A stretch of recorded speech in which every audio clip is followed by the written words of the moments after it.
People often ask, is there a roadmap to this grief? And I think of a dad in the past who had lost his son asking me the question. And over the years, one of the things I've come to find is that, yes, I think there is. So let's have a look at it this way.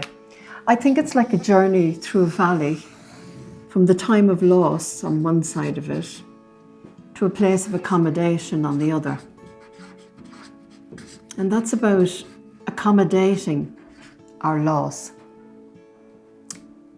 When we look at it, we move through places like numbness, disbelief. We hit 1,000 emotions. And we find ourselves often in the place, when we've gone through the emotions, one of the things that happens is that we hit the reality of our loss and end up in the valley of grief, which is a real place of despair. There is a writer in the UK who wrote about it in terms of living on the seabed. I think it's a good metaphor for this place because it's so dark we often wonder, will we find our way out? Or indeed, will anybody find us? And I think the other thing is that we find ourselves in this space often a year and a half, 2 years, 2.5 years after the loss. That's not to create concern for you, but it's to actually let you see it does take that long to come to that place. And as we move from there, we move into doing new things, reorganizing our lives,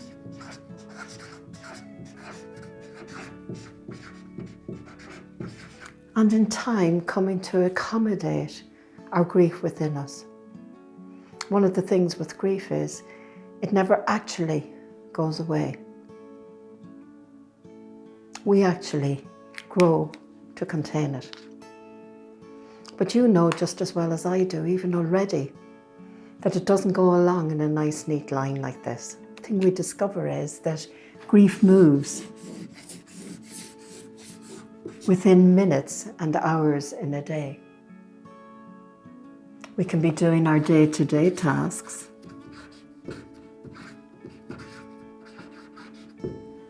and suddenly a song comes on the radio and we're ambushed by our loss and we're pulled back into it. So we find that we move forward and back in our grief. That's actually the healthiest thing that we can do. That in the busyness of our day, we don't just stay controlled and busy, but we allow ourselves to come back onto our loss. Think of it right now. You're watching me talk about grief. You're with your loss. Would you get up from your desk again? Get up from the table? There'll be meals to be cooked, things to be done. And you will engage again in the day-to-day of life. One of the interesting things that this dad said to me when I had talked about the roadmap was he says, it doesn't really make sense until I started the journey. And just like a journey from Kerry to Donegal, when we move through the towns and villages along the way, our journey through grief doesn't make sense until we come to some of these places. Some of them in grief, we can go sightseeing in for quite a long time. Other areas along the journey, we may even take up residence. One of the places we often get stuck in is actually our feelings. Far easier if I felt guilt in my life, that I go on to the roundabout of feeling guilty over something, because it's a safer place to be than to actually move forward. I may find myself caught in anger, but realize that that anger is actually a safe emotion. In Ireland, I think anger got knocked out of us when we were very small, very often. But the thing about it is, it's like the car radiator. It actually is the safety valve for how we're feeling.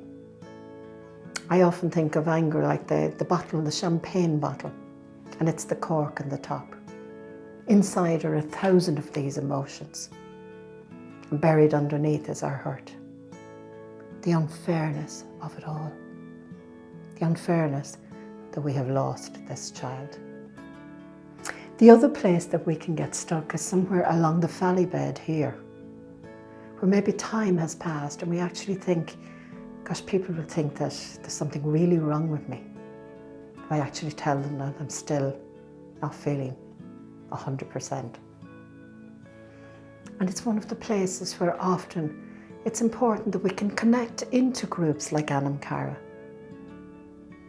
The lovely thing around the country and all the different groups that go on, there's 12 groups around the country, is that we discover people who come in who can actually say, you know, it's 20 years since my loss, but there was never anything then to come to, no group support.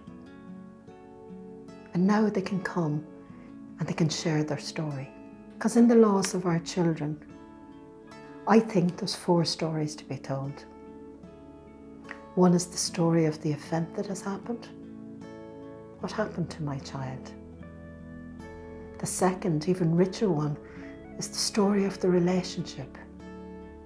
Who were they? What were they like? What were the characters? How did they touch us?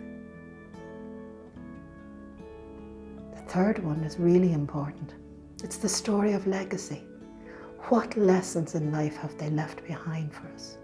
Doesn't matter how small they were, because they wrapped their little finger around our hearts and they're with us forever.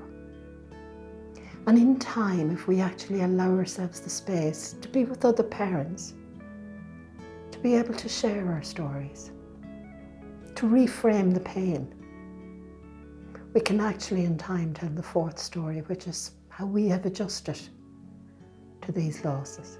That is the power of these groups.